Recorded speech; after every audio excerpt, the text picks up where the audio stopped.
자, 이게 사람마다 다 속도가 다르기 때문에 너무 오래 걸 수는 없고, 일단 제가 설명을 하겠습니다. 여기서는 뭐 그림 그리는 이런 패스다이브 그리는 것이 중요한 것이 아니고요.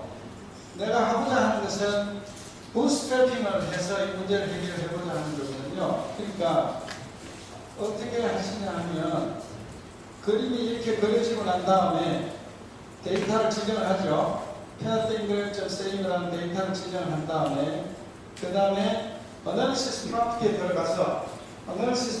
들어가서 bootstrap으로 갑니다. 그러니까 이 maximum likelihood 이거는 그대로 두시고 bootstrap으로 들어가서 이렇게 클릭을 하는 겁니다. perform bootstrap. 이제 이미 세이브된 파일을 클릭하신 분한테 이렇게 클릭이 되어 있을 겁니다. 그렇지 않으실 분, 새로 그린 분들은 데이터를 지정, 패스 다이어그램을 이렇게 그린 다음에 부스트로 들어가서 perform bootstrap, percentile confidence interval, bias corrected confidence interval, 뭐 이런 것을 세 개를 클릭하시라 이 말입니다. 그럼 여기에 bootstrap maximum likelihood 이렇게 클릭하시고, 아마 이 숫자는 디폴트로 나와 있을 텐데 뭐 자기 마음대로 하셔도 됩니다. 이건 이제 number of bootstrap samples니까 이 숫자가 커질수록 시간이 더 많이 걸리는 거고, 그 대신에 조금 더 정교해지긴 합니다. 밸런스가 줄어들긴 하지만 이것은 또 무작정 그렇게 크게 하는 이유는 없습니다. 그래서 이런 있는 대로만 하시고, 그 다음에 빠져나오시면, 그래서 여기에 calculate estimate 하면 뭐 어디에 하신 분들 다 알겠죠. 여기가 OK로 바뀌었죠. OK로 바뀌었어요. 그래서 결과 화면을 보면 이렇게 개수들이 이렇게 나오지 않습니까? 근데 여기서는 이제 개수의 추정치만 이렇게 나와 있습니다. 이 개수의 추정치는 maximum likelihood 추정치입니다. 그런데 아웃풋을 한번 가보죠. 여기서 view text 해서 아웃풋에 들어가서 estimate로 들어가면, 여기 보세요. 이 화면에서 그전과 다른 것은 뭐냐면 밑에 아랫부분에 이렇게 약간 회색빛이지만 이런 것이 생긴 겁니다.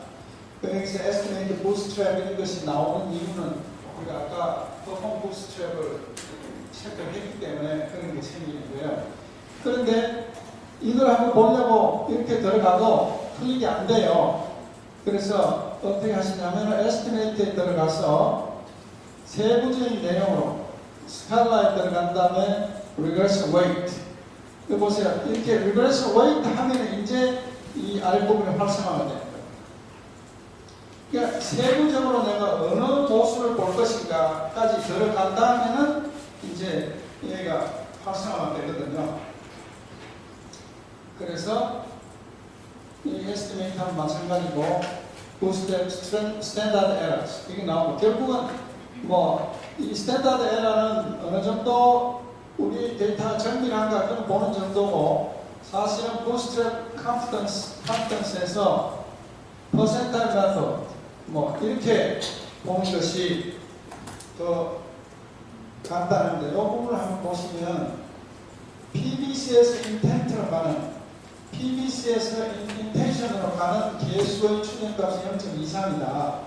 그 다음에 신뢰 구간을 지금 나타내고 있어요. lower와 upper. 그래서 0.07에서 0.32 이렇게 되니까 이게 무슨 말이냐면은 신뢰 구간이 0을 포함하고 있지 않죠. 이게 이제 해석이 굉장히 중요합니다. 또 우리가 회귀 개수를 추정을 할 때 추정을 한 다음에 이것이 0이냐 아니냐 그 가설 검증을 하잖아요. 그죠? 그러니까 0이라고 생각하면은 그 화살표를 없애버리면 되고, 그렇지 않으면 그대로 놔두는데, 그 검증을 어떻게 하느냐, 부스트랩에서는 lower confidence limit와 upper confidence limit를 이렇게 계산해 주는 이걸 보고 0.07에서 0.327이다 이 말이죠. 이것이 0을 포함하고 있지 않습니다. 그래서 0을 포함하고 있지 않으면 개수가 0이 아니다 이렇게 판단하는 것이고, 그 실의 개수가 0을 포함을 하면 개수가 0이다. 이렇게 가설 검증을 하는 거라고 생각하시면 돼요.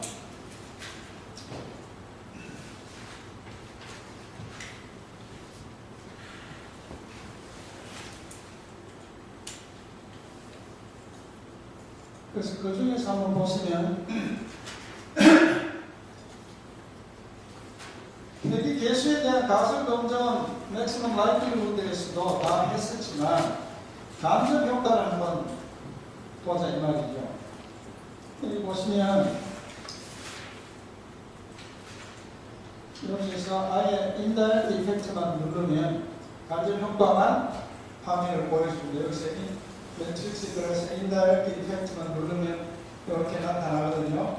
이것은 Maximum Likelihood Estimate에 의해서 나타난 간접 효과의 개수입니다. 그러니까 PBC에서 behavior로 가는 이 간접 효과가 0.3498이다. 이렇게가 간접 효과가 0.3498이다 이 말이죠. 근데 이것이 0.3498이지만 통계적으로 유의한지 하지 않은지는 Maximum Likelihood에서는 이것만 내줬기 때문에 유의성을 알 수가 없다는 거죠. 그런데 이제 아랫부분에 활성화된 데 보면은 percentile method라는 것이 있거든요. percentile method. 그래서 여기서 보시면 indirect effect two-tailed significance 해서 PBCS behavior로 가는 indirect effect의 significance P-밸류를 여기 나타내는 거예요. 0.01 이렇게 되는 거 0.05보다 작다. 그래서 0이 아니다. 이렇게 판단하는 거죠. 즉, 이 간접 효과가 유의하다. 간접 효과가 유의하다. 그것이 어떻게 심리학이나 이런 분야를 공부하시는 분들은 저런 거를 굉장히 중요시 하는 것 같긴 한데 저는 그건 잘 모릅니다. 근데 보니까 미디에이션, 매개 변수를 굉장히 매개 변수의 존재라든지 이런 걸 굉장히 중요시하고 그러다 보니까 그것의 시그니펀스가 굉장히 또 중요한 이슈가 되겠죠. 그런데 일반 앞에서 배운 그런 방법으로는 그것의 시그니펀스를 보여주는 그런 방법이 잘 없는데 이 베이지안으로서는 할 수가 있다. 그렇다면 모순적인 방법으로는 하는 방법이 없느냐 하면 그렇지는 않습니다. 여기 에모스에서는 주어지지 않지만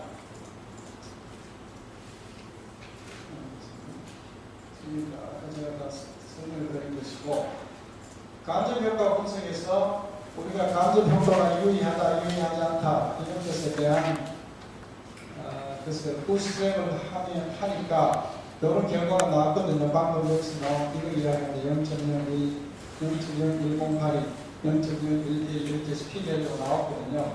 소벨이라는 사람이 이 사람이 이런 쪽 연구를 많이 하는 것 같습니다. 소벨 이 사람이 여기에 들어가면 이 인터넷 사이트에 들어가면 간접 효과 유의성을 나타낼 수 있는 모순적인 방법을 해놓은 것이 있어요. 여러분들 여기 한번 들어가 보세요. 인터넷으로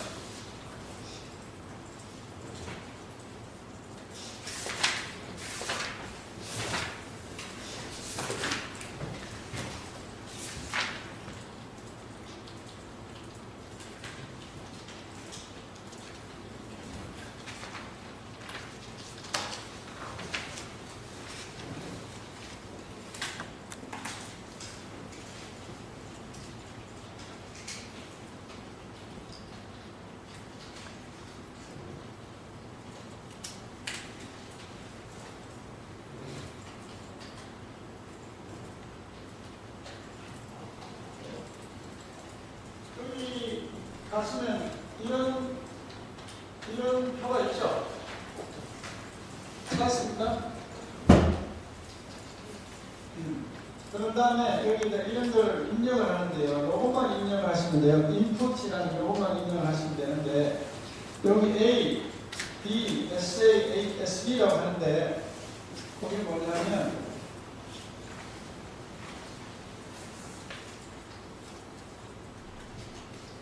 이것이 A고 B, C 여기 A, B 모양입니다.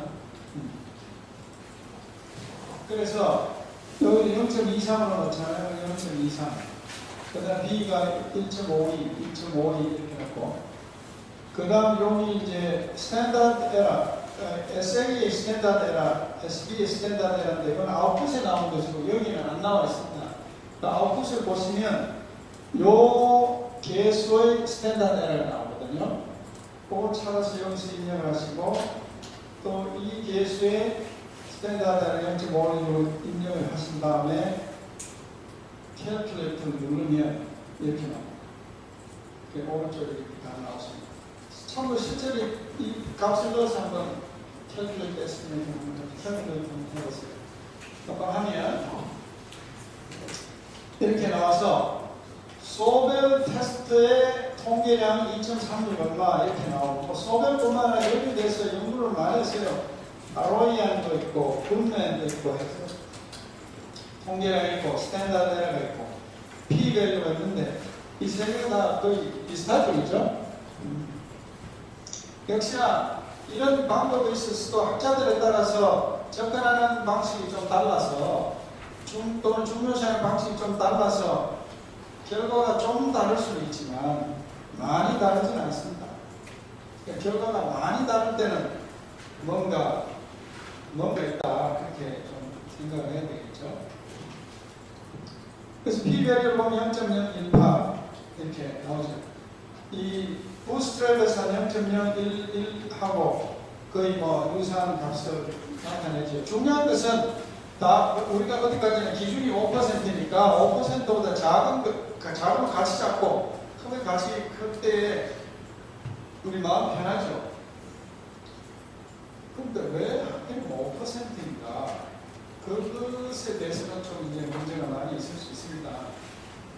근데 논리적으로 5%보다도 경험적인 5%라고 하는 것이 좋습니다. 그래서 이 역사 이래 통계가 뭐 가설 검증 이런 것이 시작된 것은 그렇게 길지 않은데 그렇게 해오면서 저기서 5%라는 것은 타임 1내라. 피부 가설, 영가설의 값이 사실일 때 우리가 잘못할 수 있는 그런 판단을 5% 내로 제한을 하자 그런 이야기거든요. 그렇게 해서 뭐 기준값 채우기 때문입니다. 그러니까 뭐 3%를 할 수도 있고 10%를 할 수도 있거든요. 그러나 그 퍼센티지를 어떻게 하느냐에 따라서 검증의 결과가 달라질 수 있기 때문에 나는 내 마음대로 나는 이걸 채택하겠다 하면 좋지만 세상에 자기만 사는 것이 아니고 다른 사람이 다 납득할 수 있는 그런 것을 공유를 해야 되기 때문에 지금은 유니버설하게 5% 하면 누가 너무 왜 5%를 했냐 묻는 사람 아무도 없습니다. 그러나 1%를 한다든지 10%를 한다든지 이럴 때는 왜 이거는 1%를 했냐 10%를 했냐 이렇게 묻습니다. 근데 10%를 하게 되면 conservative test, progressive test라고 합니다. 진보적이다. 그 다음에 1% 더 작게 하면 conservative, 보수적이다. 그렇게 얘기하거든요. 결국 뭐냐면 타임 1의 제 1.5를 10% 하면 대립가설을 기각할 확률이 커져요. 대립가설을 기각한다는 것은 새로운 사실을 받아들인다는 것입니다. 그러니까 새로운 걸 받아들이는 경향이 있는 사람은 진보적이다 그러잖아요. 그렇죠? 그리고 1%로 하게 되면 피부가설을 기각할 확률이 굉장히 작아집니다. 그렇게 되면 현재 걸 보수하겠다는 뜻이 되거든요. 그러니까 보수적이다. 보수적이냐 진보적이냐 이것이 통계학에 있을 있습니다. 소벨 테스트는 그런 식으로 할 수 있습니다. 그러나 제가 추천하기는 부스트랩이 더 릴라이블한 그런 일반적으로 릴라이블한 그런 결과를 보여줍니다.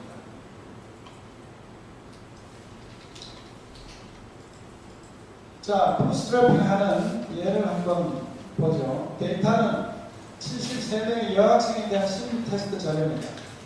그래서 경로 모형, 이 펫 다이어그램을 이렇게 얘기하는 겁니다. 이것을 한번 불러보시죠. Example 19. 그 아래쪽에 finding current directory라는 또 디렉토리 여기 가보시면 EX19라는 것이 있습니다. EX19 하면 이렇게 나오죠.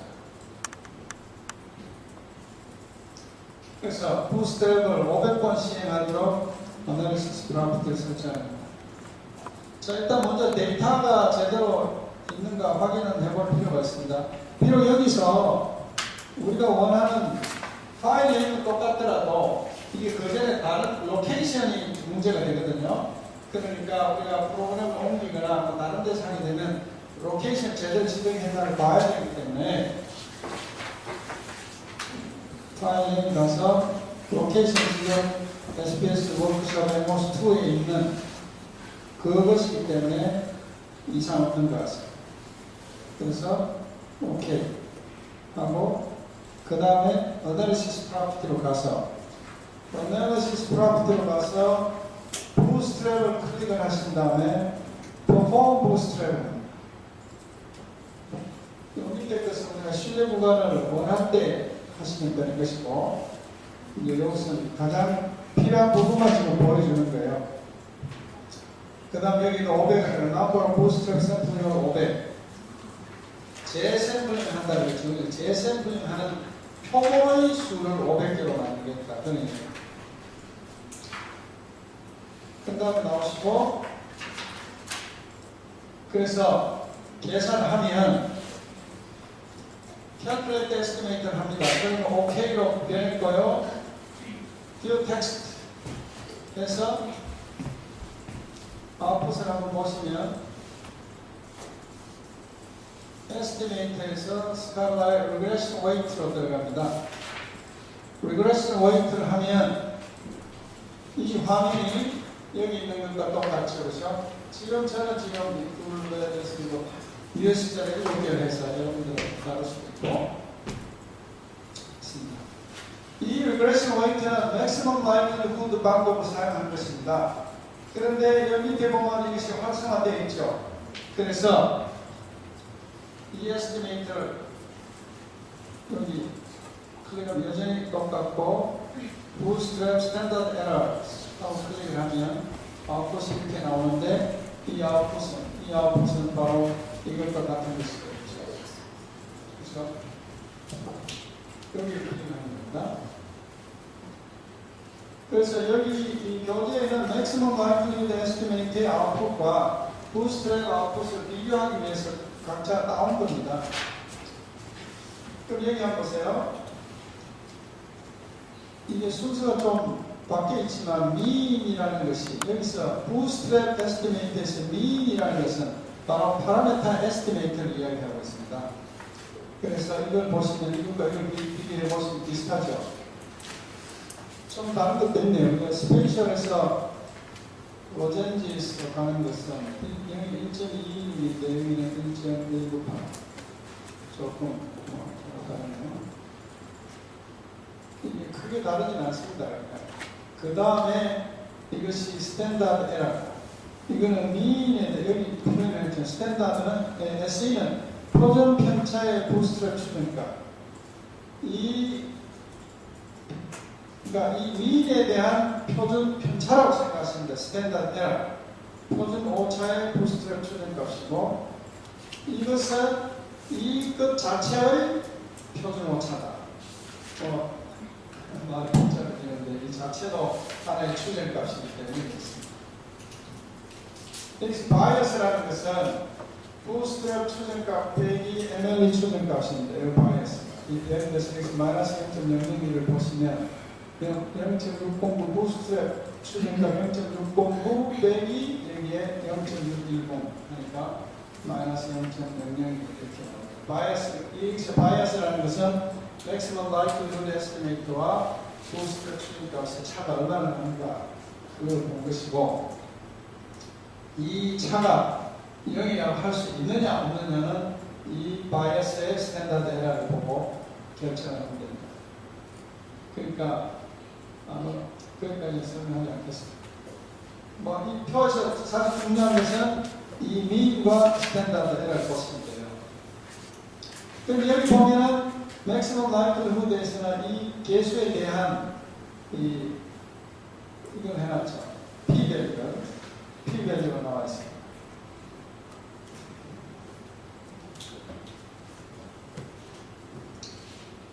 내용이 좀 새로운 용어가 나오고 내용이 좀 복잡하고 어렵기 때문에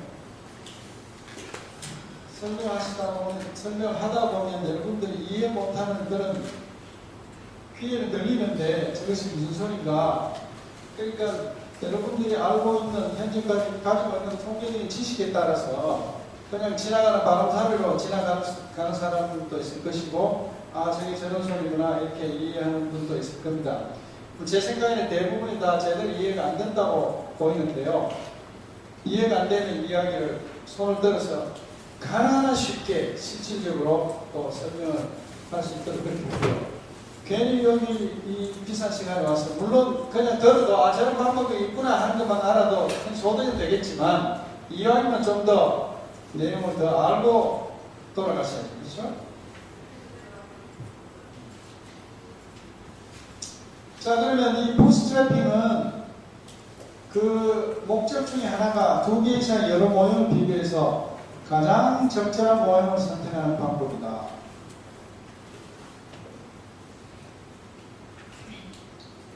그러면 오늘은 내용이 많아서 조금 더 빨리 해야 될지도 모릅니다. 그러면 이걸 한번 보시죠.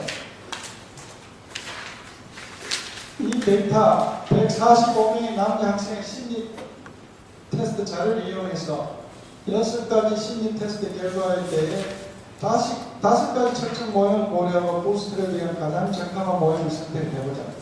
그 무슨 이야기냐면은 이 6개의 변수를 관측을 했습니다. 심리 테스트에 필요한 6개의 변수를 관측을 했어요. 그래서 어제도 아마 오늘은 보신 것 같은데 이것을 하나의 컨스트럭트로 묶을 것인가. 저 메이튼 밸류를 하나로 이렇게도 생각할 수 있는 게 아닙니까? 그렇죠? 그 다음에는 2개로 묶자. 2개로 묶는데 다 관련이 있다고 보는 거. 이럴 수도 있잖아요. 그 다음은 이렇게 3개씩 이거는 좀 이제 그 기본 내용을 아는 사람이죠. 이렇게 해보자. 또는 이건 뭐냐면 포화 모양, saturated model이라고 해가지고 모든 화살들은 다 서로 연관성이 있다 이렇게 보는 겁니다. 그냥 이렇게 다 연관성이 있다. 또 하나는 이건 뭐예요? 화살표 하나도 없다. 모든 화살표 0이라는 뜻이죠. 그러니까 이거는 인디펜던스가 독립 모형이다. 이게 지금 5개의 모형, 5개의 모형 중에서 어느 것이 가장 좋은가 그걸 한번 보겠다 이런 내용입니다. 그래서 이걸 어떻게 하냐면 부스트랩 퍼포먼스가 지금 이제 1000번으로 맞네요. 그 다음에 요 문제도 하나의 테크닉인데 각각 동일한 표본을 추출하기 위해서 동일한 난수값을 입력한다. 랜덤 넘버라고 하는데요. 이게 결국 컴퓨터에서 시뮬레이션을 합니다. 랜덤 넘버가 우리가 난수라고 하는데 난수라는 것을 컴퓨터가 이렇게 제대로 이렇게 생성을 해가지고 통계적인 위성을 보는 거거든요. 이거는 이제 컴퓨터가 개발이 되면서 만들어진 학문이라고 보시면 돼요. 그래서 흔히들 시뮬레이션을 이렇게 하는데 이거는 난수의 시작값을 어떻게 하느냐에 따라서 결과가 좀 다를 수가 있어요. 다시 말하면 내가 이 결과를 한번 돌렸는데 나중에 선생님이 꼭 한번 다시 결과 한번 다시 가져와봐라, 다시 돌려봐라 이랬을 때 돌리니까 이상하게 숫자가 조금 달라. 왜 이렇게 같은 컴퓨터에 썼는데 다르지 하는 건데 그것은 이 난수를 여기서 말하는 이 난수를 컴퓨터가 지가 알아서 어떤 법칙에 의해서 난수 시작하는 난수를 지가 결정을 해버립니다. 그 날짜, 시간, 분초 이렇게까지 따져서 난수를 생성하는 것도 있고 일반적으로 그렇게 합니다. 그러니까 내가 어제 돌렸어 또 오늘 돌리면 시작하는 난수가 달라서 다른 결과가 다를 수 있거든요. 그러면 신빙성이 떨어지니까 이걸 똑같게 하자 이 말입니다. 랜덤 넘버를 여기 3이라고 했잖아요. 뭐 3이라고 하든 300이라고 하든 1000이라고 하든 1, 2, 3, 4라고 하든 동일하게 하면 오늘 돌려도 내일 돌려도 동일한 결과가 나옵니다. 그래서 요거는 나의 결과가 어떤 신뢰성이 있다, 일치한다 하는 것을 보여주기 위한 그런 테크닉이라고 보시면 되겠습니다. 예. 아까 전에 그 부스트랩, 연구와 부스트랩 샘플 그거는 어떻게, 그러니까 이번에는 보는 모형이 많기 때문에 더 그렇다고 볼 수가 있죠. 그러니까 이제 저 개수를 얼마로 하느냐는 원칙은 없고요. 결국은 이제 통계적인 개념이 더 있는 분은 조금 더 이해가 되지만 우리가 원래 샘플은 한 개잖아요. 그 원 샘플 한 개에서 중복 추출이라는 걸 합니다. 그 중복 추출을 하면은 랜덤하게 하면은 같은 숫자가 뽑히기도 하고 그 전에 뽑혔던 게 안 뽑히기도 하고 그런 샘플링을 1000번을 해가지고 그것의 평균값을 내는 거거든요. 그렇기 때문에 엄밀히 따지면 이 숫자가 클수록 좋습니다. 클수록 좋아요. 지금 그 리샘플링 한다라는 게 예. 그 관측된 표본값에서 랜덤 값을 막 추출해서 샘플을 10개, 1000개를 만든다라는 뜻이죠. 그렇습니다. 예. 그러니까 우리 상식으로는 그렇고 똑같은데, 그러니까 예를 들어서 우리나라 전체 인구가 뭐 5천만이다. 그럼 그 중에서 1000명에 대한 랜덤 샘플을 얻었어요. 그럼 부스트랩을 한다는 것은, 부스트랩을 50번 한다는 것은 1000명의 데이터로부터 1000개를 다시 랜덤하게 뽑아내는 겁니다. 그렇게 한다면 꼭 그렇게 하는 건 아니고 여러 가지 또 다양한 테크닉이 있지만 일반적으로 1000개를 뽑으면 1000개가 다 한 번씩 뽑히는 건 아니잖아요. 그죠? 그래서 어떤 거는 뭐 여러 번 뽑히기도 하고 어떤 건 안 뽑히기도 하고 그렇게 해서 또 1000개의 데이터가 얻어져요. 그것이 하나의 부스트랩 샘플이에요. 그런 과정을 50번 반복해서 평균값을 내고 표준 오차를 계산하고 그렇게 하는 겁니다. 기본 개념은 그렇습니다.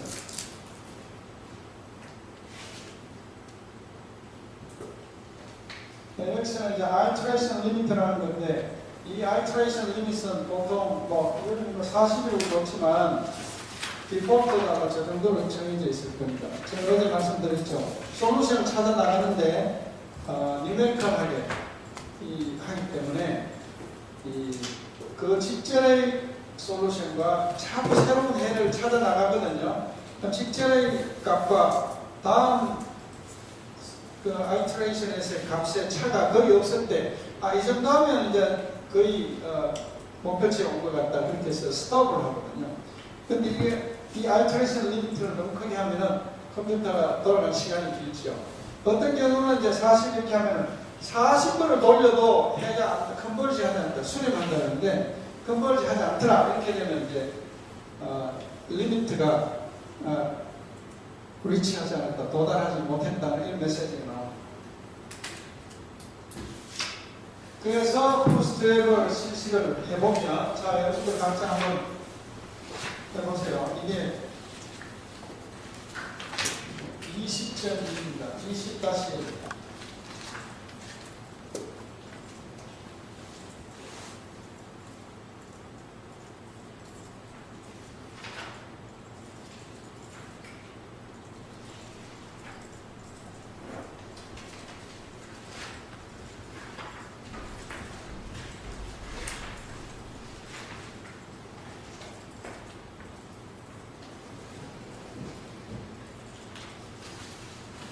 자, 이걸 example 20-1 AMW 파일을 불러들여서 수행을 하면요, calculate the estimate 한 다음에 output 화면을 열면 이렇게 나옵니다.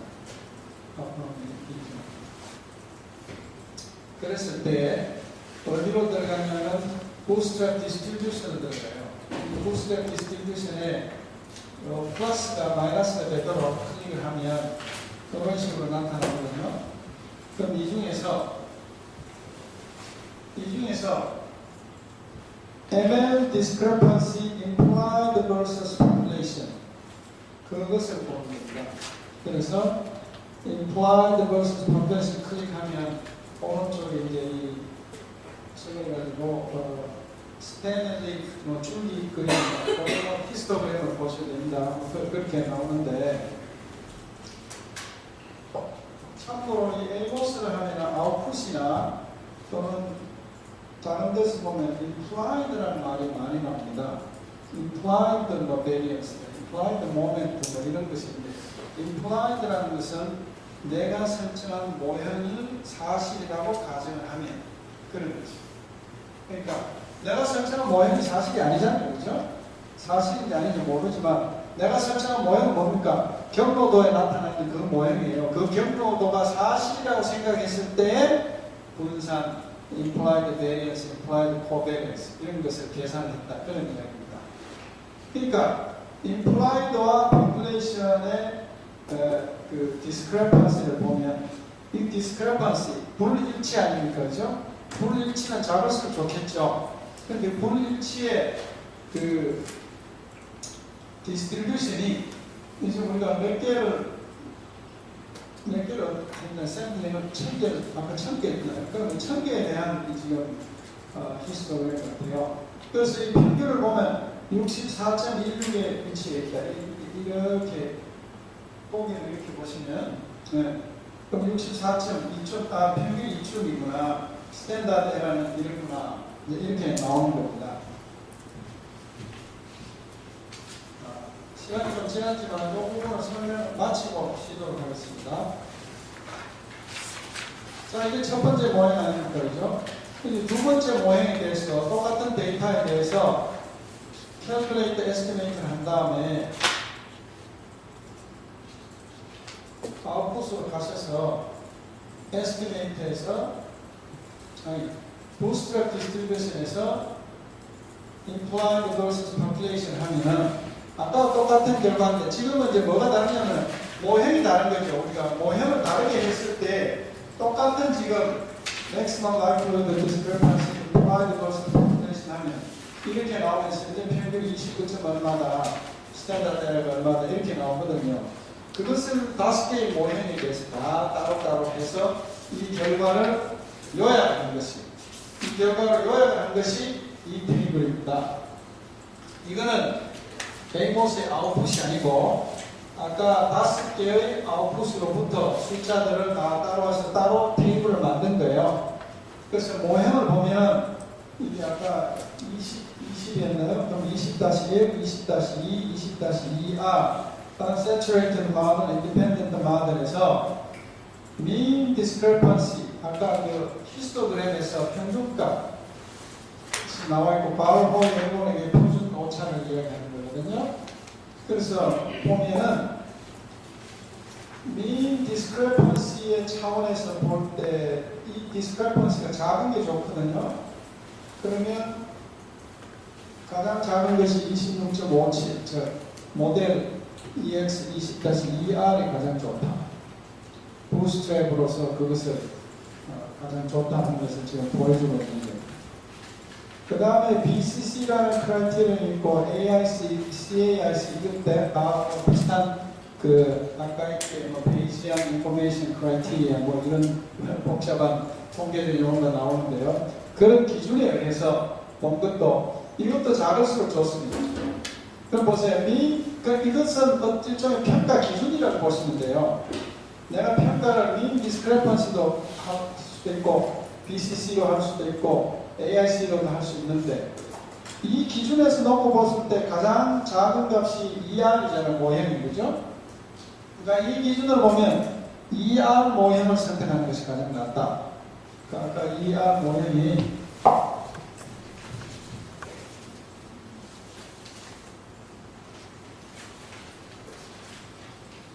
이게 ER 모형이거든요. 그러니까 ER 모형이 가장 낫다. 또 BCC 기준에 봐서도 여기 제일 작으니까 ER 모형이 제일 가장 좋다. AICS도 제일 좋다. CAICS도 좋다. 이렇게 네 가지 평가 기준을 봤을 때도 ER 모형이 가장 좋다. 이럴 때는 뭐 의심할 여지 없이 ER 모형을 가장 베스트 모형으로 선택을 하시면 되는 겁니다.